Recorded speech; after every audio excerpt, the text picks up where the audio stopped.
Assalamualaikum warahmatullahi wabarakatuh. Halo teman-teman, kembali lagi di podcast Manuda bersama saya Din Agustin dari jurusan Teknologi Farmasi. Di sini saya sudah ditemani oleh Pak Ratno sebagai Kaproli jurusan Teknologi Farmasi. Baik, Pak Ratno, selamat pagi. Pagi. Ya, assalamualaikum warahmatullahi wabarakatuh. Selamat pagi semua. Nama Bapak Pak Ratno, lebih tepatnya mungkin Pak Ratno Subehing ya. Dari Prodi Farmasi, Bapak sebagai Kaproli dari jurusan Farmasi. Baik, Pak. Di sini saya mau bertanya-tanya sedikit nih tentang apa itu jurusan farmasi. Itu. Oke, mungkin mengenal sedikit aja ya mengenai jurusan farmasi. Agak mungkin kalian itu agak mengenalnya kalau jurusan farmasi lebih mendekatkannya dengan sesuatu yang berhubungan obat ya. Karena pada dasarnya memang farmasi itu banyak nanti berkecimpung mengenai obat. Kita mengenal dulu sebenarnya mengenai jurusan farmasi. Kebetulan di Farmasi Manuda ini ternyata itu mempunyai dua penjurusan khusus, di mana ini akan berpengaruh pada proses di mana mereka belajar maupun kaitannya nanti mereka berpraktek sampai dengan kita memikirkan bagaimana nanti bekerja. Yaitu ada dua, satunya yang pertama adalah farmasi klinis dan komunitas, kemudian yang kedua adalah farmasi industri. Bedanya apa sih di antara itu ya? Jadi gini, kalau mau Bapak jelaskan mengenai farmasi klinis dan komunitas, mungkin kalian akan lebih banyak mengenalnya kalau orang-orang farmasi itu pasti itu loh, di rumah sakit ada yang ngasihin obat, itu loh di apotek itu ada yang ngasih obat, itu juga kan seperti itu. Yang dimaksud dengan farmasi klinis itu seperti itu. Jadi mereka itu bergerak dalam bidang apa? Memberikan pelayanan, memberikan kesediaan farmasi, atau mungkin dalam hal ini adalah memberikan obat kepada pasien. Ada nanti di klinik, ada nanti di rumah sakit ya, atau mungkin kalian mungkin selama ini banyak mendapatkan obat itu di apotek. Nah, itu adalah salah satu profesi dari anak-anak yang nanti akan harus didapatkan. Bagaimana mereka memilihkan obat, bagaimana dia harus menentukan si pasien itu butuh obat apa, sampai dengan mungkin nanti merubah bentuk obat.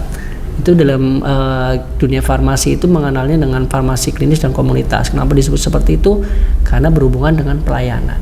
Sedangkan yang kedua adalah farmasi industri. Kalau mungkin gambaran farmasi industri kalian mesti agak sedikit punya gambaran tuh. Farmasi industri berarti hubungan dengan industri apa? Betul sekali. Farmasi industri sendiri nanti mungkin pergerakannya memang bagaimana menciptakan suatu obat, membuat suatu obat.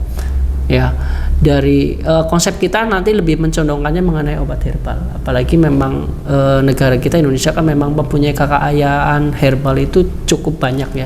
Bahkan sudah dikenal di dunia mempunyai varian herbal-herbal yang bisa diperuntukkan untuk obat-obatan itu cukup banyak. Jadi mungkin gambarnya seperti itu. Jadi ada dua di farmasi di Manuda ini, ada farmasi klinis dan komunitas dan farmasi industri. Kurang lebih seperti itu. Baik, yang kedua apa aja sih Pak fasilitas yang ada di jurusan teknologi farmasi ini? Ya, jadi kalau mengacu dari yang tadi Bapak bilang bahwa ada dua mengenai kompetensi dasar mengenai anak-anak itu ada dua, yaitu farmasi industri dan farmasi klinis dan komunitas, maka kita menyediakan 3 lab, bahkannya 3 lab sekaligus. Ya, ada 3 ruangan lab dan itu mempunyai peruntukan tersendiri. Di mana 2 lab tersendiri itu untuk praktek di farmasi klinis dan komunitas ya, kurang lebih kalau Bapak lihat itu dengan kapasitas sekitar 32 sampai dengan 35 siswa. Nah, itu mungkin nanti akan bisa lebih jelas kalau kita akan lihat, atau mungkin kalian bisa melihat di sini ya, keminatan penasaran bagaimana sih lab farmasi kayak apa, silahkan main ini, nggak masalah. Kita memperkenalkan dari kalian ada yang mungkin berminat pengen lihat itu, silahkan. Dan kita nyiapkan untuk dari teman-teman farmasi juga untuk pendampingnya untuk menjelaskan sedikit mengenai farmasi itu sendiri ya. Kemudian yang kedua, kita juga punya ruangan khusus untuk farmasi industri. Kembali tadi Bapak tekankan, farmasi industri kita lebih mengkonsepkan atau lebih menekankan pada kaitannya dengan industri-industri herbal. Jadi teman-teman kalian, ini kakak kelas kalian sudah masuk di sini nanti banyak bergerak dalam hal membuat suatu obat, terutama mungkin kalian mengenali dengan jamu gitu ya. Kalian selama ini banyak yang jamu dan sebagainya. Kita itu sedang bagaimana jamu yang dikatakan kalian itu mungkin kuno, itu minumannya ibu-ibu dan sebagainya, itu nanti akan kita rubah mindset tersebut menjadi sesuatu yang herbal tapi praktis, tapi tanpa mengurangi dari efek atau mempunyai dari bagaimana obat herbal itu bisa menyembuhkan suatu penyakit gitu. Nah, untuk kerjasama industri untuk pengembangan jurusan gimana nih Pak? Kalau kerjasama industri, kita lebih mengacunya memang tadi ya, mengacu dari dua kompetensi dasar atau dari prodi ya. Kita mengenal dengan prodi atau hubungannya dengan bagaimana dia itu nanti farmasinya lebih kemana ya. Kita menyesuaikan. Jadi alhamdulillah kita sudah, kalau Bapak hitung itu mungkin nggak bisa satu-satu ya, karena sudah terlalu banyak ya. Saking banyaknya sampai guru itu nggak hafal. Untuk farmasi klinis dan komunitas itu karena hubungannya dengan pelayanan, itu mungkin kayak Bapak sebutkan aja di sini ya. Tanpa mengurangi dari maksud dan tujuannya di sini untuk mengiklan atau bukan. Jadi ada salah satu ya, mungkin Bapak sebutin salah satu di sini, ada Rumah Sakit Sultan Agung yang ada di Semarang. Itu berperuntukan untuk farmasi klinis dan komunitas ya. Di mana nanti kakak kelas kamu atau mungkin kakak kelas yang sudah mengalami praktek sekarang atau mungkin yang kelas 3 yang sudah praktek di dulu itu mereka itu seperti karyawan Rumah Sakit Sultan Agung. Jadi cuma di bagian apa sih Pak mereka akan bekerja? Di bagian farmasi. Bagaimana dia menyiapkan obat untuk pasien, memberikan etiket ya. Etiket itu untuk bagaimana pasien itu minum obat berapa kali sih, itu tugasnya farmasi. Bahkan itu ada beberapa teknologi dalam hal merubah bentuk obat. Misalnya mungkin kalau kalian mengenal anak-anak mungkin nggak biasa minum tablet, maka kita buat dalam bentuk puyer ya, atau mungkin dikenali dengan serbuk ya, atau mungkin ada yang berupa dalam bentuk sirup ya, itu pun sama. Jadi mereka bekerja seperti itu. Kemudian kesini ada Rumah Sakit RSUD Perembun, itu juga kita kerjasama dalam kaitannya dengan farmasi klinis dan komunitas tadi. Sama juga tugasnya itu ya seperti karyawan pada umumnya ya di bidang farmasi.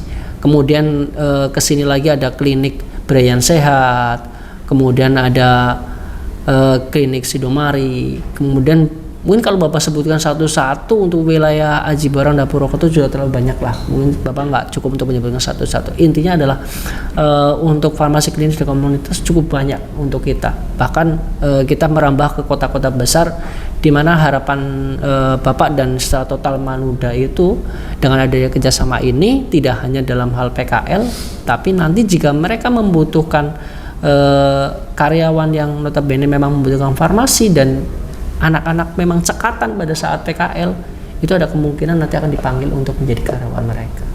Itu tuh udah banyak kayak di apotek Mugiwaras ya, itu ada beberapa itu memang karyawan itu memang berasal dari Manuda.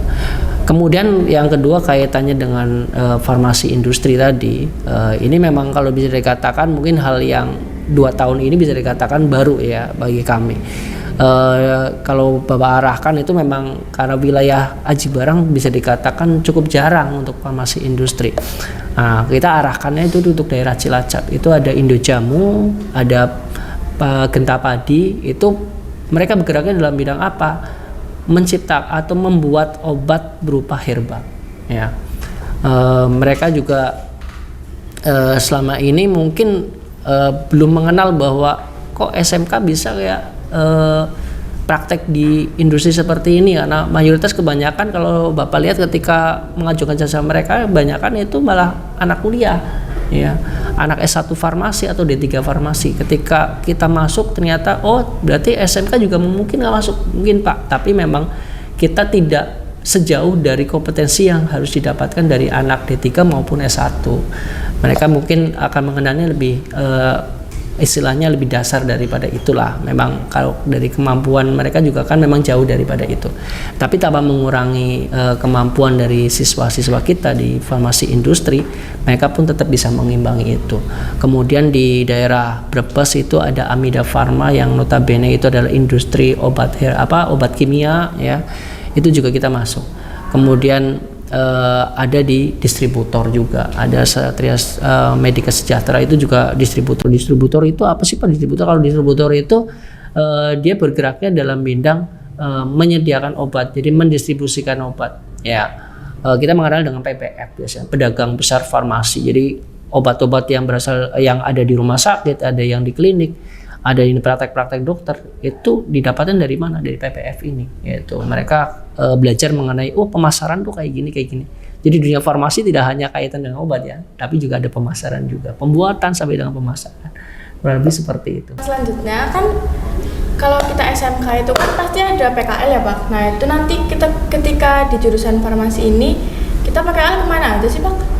Ya, mungkin kurang lebih seperti yang tadi Bapak sebutkan ya. Cuma di kelas 2 ini memang bisa dikatakan tahun pertama di tahun ini ya. Karena di tahun sebelumnya itu di kelas kamu di 2021 kemarin itu kita sudah belum memetakan atau membedakan mengenai kelasnya ya. Jadi untuk yang tahun 2022 ini itu sudah mulai dirubah. Berubahnya apa? Sesuai dengan prolinya. Jadi naik di kelas, ketika kelas 1 masih dalam kelas yang sama, dalam katakan itu farmasi ya, masih dalam tidak ada pembagiannya. Dari kelas 2 kita rubah. Ya, rubahnya berdasarkan apa? Dari keminatan. Ya, misalnya Dina ini minatnya Pak, kayak minatnya ke farmasi industri, bagaimana ya? Ya udah nanti di kelas 2 kamu akan dimasukkan pada kelas industri gitu.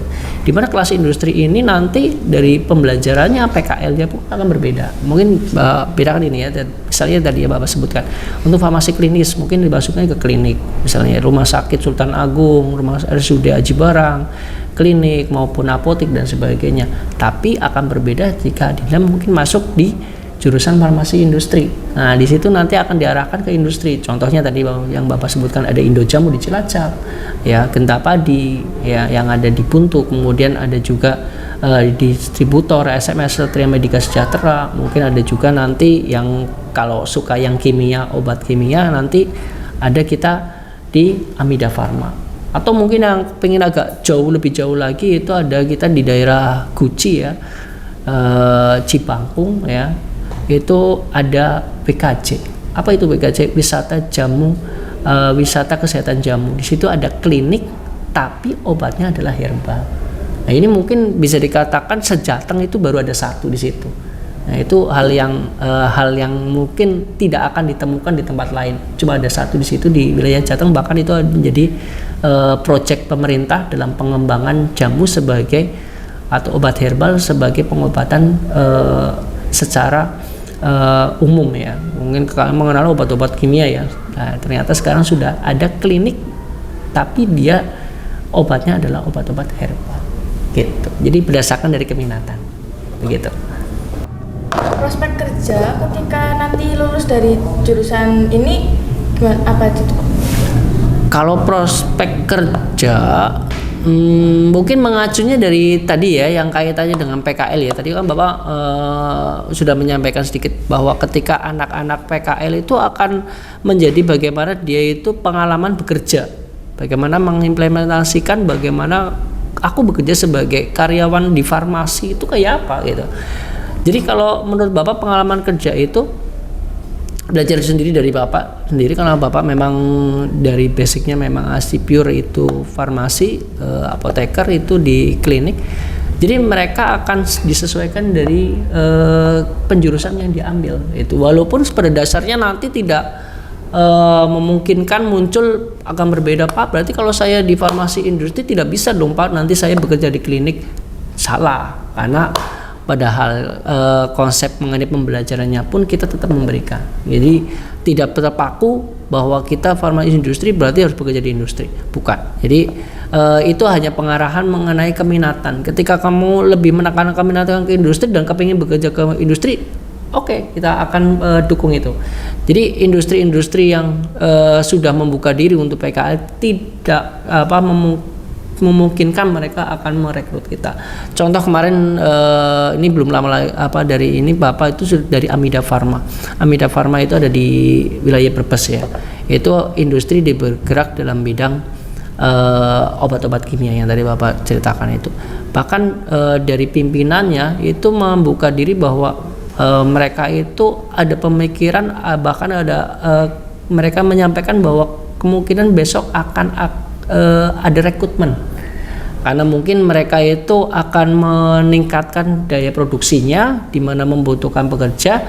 Dia itu akan menarik siswa-siswa, terutama mungkin mereka akan lebih mengoptimalkan mengenai siswa-siswa yang pernah PKL. Kenapa? Karena di situ kan otomatis mereka tahu lah track recordnya ya. Yang pernah PKL itu siapa aja, ini mereka akan mencari datanya, kemudian melihat oh ini agak rajin kemarin nih, dan dia sudah pengalaman di divisi produksi, sudah di pengalaman di divisi repack dan sebagainya, maka ketika dia lihat bahwa kinerjanya bagus ketika PKL, dia akan ditarik ya. Dan hal itu juga di farmasi klinis terjadi, di mana anak-anak yang PKL di apotik itu ada apotik Sidowaras itu juga selalu rutin mereka ketika ada penambahan pekerja, atau mungkin bahkan kalau saya lihat ownernya itu dari Sidowaras itu bahkan sekarang sudah mempunyai 3 cabang apotek. Setiap kali dia membuka apotek, maka pertama yang dihubungi untuk membutuhkan karyawan, maka dia akan menghubungi Manuda, dan otomatis itu jurusannya farmasi karena sesuai. Misal dia membuka apotek baru, maka dia saya butuh anak-anak nih buat apotek saya mau dibuka baru ini, palingnya butuh 3 atau 2 lah misalnya, suku-suku bisa seleksi 4 sekalian misalnya, itu selalu rutin. Atau mungkin ini yang masih penjajakan Bapak itu di wilayah Cilacap itu, di Gentapadi itu mereka sangat welcome sekali ketika ada anak-anak PKL. Bahkan mereka itu begitu istilahnya memperlakukan kakak kelas kamu yang sedang PKL itu seperti karyawan sana. Bahkan kakak kelas kamu itu istilahnya dikasih tahu bahwa hanya sampai dengan Desember, dia nggak mau. Bahkan ibaratnya dari sana udah lanjut aja lah Pak itu. Dalam hari ini ada kemungkinan dari mereka itu jika suatu saat membutuhkan karyawan, mereka akan merekrut teman-teman atau kakak kelas kamu yang dulu PKL di situ gitu. Karena mungkin mereka sudah istilahnya sudah kalau bahasa kali mungkin udah PW ya, udah masuk pada lingkungan, udah senang gitu ya. Jadi ketika kehilangan harus selesai dari anak PKL itu kayak rasa kehilangan gitu. Mungkin ada suatu saat ketika sudah kelas 3 selesai, mungkin Pak saya muridnya kemarin si A, boleh nggak kalau kita tarik menjadi karyawan di sini, soalnya ini di sini kita butuh karyawan. Itu sangat memungkinkan seperti itu. Kita juga punya bursa kerja ya, melalui Badan Bursa Kerja di Manuda ini juga nanti akan menampung tempat-tempat yang notabene membutuhkan, tidak hanya di tempat-tempat yang mereka sudah PKL, tapi secara luas informasi-informasi mengenai dibutuhkannya asisten apoteker atau mungkin AA ya, mengenalnya ya, asisten apoteker, maka dia akan dikumpulkan di bursa kerja kita, di mana nanti bursa kerja ini yang bertugas untuk mensosialisasikan ke angkatan ya, dalam artian di sini bisa angkatan tahun 2000 lulus tahun 2013 ya, sampai dengan angkatan kesini sampai dengan lulus yang kemarin 2020 itu akan diberitahukan mengenai adanya loker ini, yaitu jadi selalu rutin yaitu memberikan informasi pada anak-anak yang sudah lulus, sudah bekerja enggak, kalau belum ini ada tawaran. Kita selalu seperti itu. Bahkan sekarang itu di Humas pun melakukan tracking dalam artian ini siapa aja anak-anak yang sudah bekerja, bagaimana kondisi mereka, dan yang belum bekerja bagaimana kita arahkan untuk bekerja. Itu selalu seperti itu, kurang lebih seperti itu mungkin. Tidak. Menurut Bapak, kenapa harus memilih jurusan teknologi farmasi ketika nanti ada siswa yang mendaftar gitu? Kembali ke tadi yang Bapak sampaikan ya, kalau mengacu dari bagaimana kita masuk ke SMK, pasti bayangannya kita mungkin bagi yang punya kesempatan bisa melanjutkan suatu saat nanti itu suatu berkah ya buat kalian ya. Tapi inti dari SMK itu bagaimana kita nanti selesai punya kesempatan untuk bekerja. Kalau Bapak lihat kesempatan bekerja di farmasi itu cukup lebar ya. Kenapa Bapak lebar di bidang kesehatan itu hampir semua bidang kesehatan itu pasti membutuhkan tenaga di bidang farmasi. Bapak contohkan misalnya klinik. Klinik ada dokter, ada perawat, pasti ada yang farmasi. Ya. Apotek ada dokter belum tentu. Tapi apa ada farmasinya? Pasti. Ada perawat belum tentu. Ya. Rumah sakit, di situ udah pasti ada dokternya, dari spesialis, dokter biasa, ada perawat, ada bidan, ada farmasinya. Juga ada mungkin dari jurusan yang lain, gizi dan sebagainya. Kalau lihat industri, apakah ada dokter? Belum tentu. Ya. Apalagi kalau industri di bidang farmasi, maka pengembangan di bidang industri pasti akan diserahkan kepada farmasi. Tidak mungkin ada dokter di situ. Apalagi perawat dan sebagainya. Lepas dari mungkin nanti nasib masing-masing ya. Tapi kalau melihat dari acuan tersebut, menurut Bapak hampir semua bidang kesehatan pasti akan membutuhkan bidang farmasi. Ya. Contoh dari kehidupan Bapak sendiri, Bapak lulus apoteker itu di 2010 dan Bapak sudah mengalami 3 tempat praktek dari apotek, klinik, dan ini klinik lagi. Itu menunjukkan bahwa di bidang farmasi itu mempunyai kesempatan yang sangat besar. Tinggal aku mau kemana sih gitu. Itu istilahnya kita malah seakan-akan itu bisa memilih sendiri mau kemana saya gitu, karena saking banyaknya kesempatan. Itu Bapak belajar dari Bapak sendiri. Bapak ini lagi menyenangi dengan sesuatu yang klinik. Kenapa suka dengan klinik? Karena Bapak berinteraksi dengan ada teman dokter, ada di situ ada bidan, ada perawat. Itu ada mempunyai pengembangan dari keilmuan. Jadi Bapak tahu, oh ternyata untuk jadi perawat seperti ini. Itu hanya mengembangkan. Dari kalau Bapak bandingkan dulu waktu di apotek, ya di apotek ya cuma kerjanya cuma itu aja gitu. Ini hanya sebagai gambaran aja. Dalam artian kesempatan untuk kenapa Bapak menyukai farmasi, karena tadi hampir semua tempat yang berhubungan dengan kesehatan pasti membutuhkan farmasi. Entah itu berupa industri maupun pelayanan, bidang klinik dan rumah sakit tadi pasti ada farmasinya. Baik teman-teman, mungkin segitu aja dari kami, dan untuk teman-teman yang berminat untuk mendaftar di jurusan farmasi dan SMK Ma'arif NU2 Cibarang, bisa langsung datang ke SMK Manuda atau melalui link di bawah ini. Sekian dari kami. Wassalamualaikum warahmatullahi wabarakatuh. Waalaikumsalam.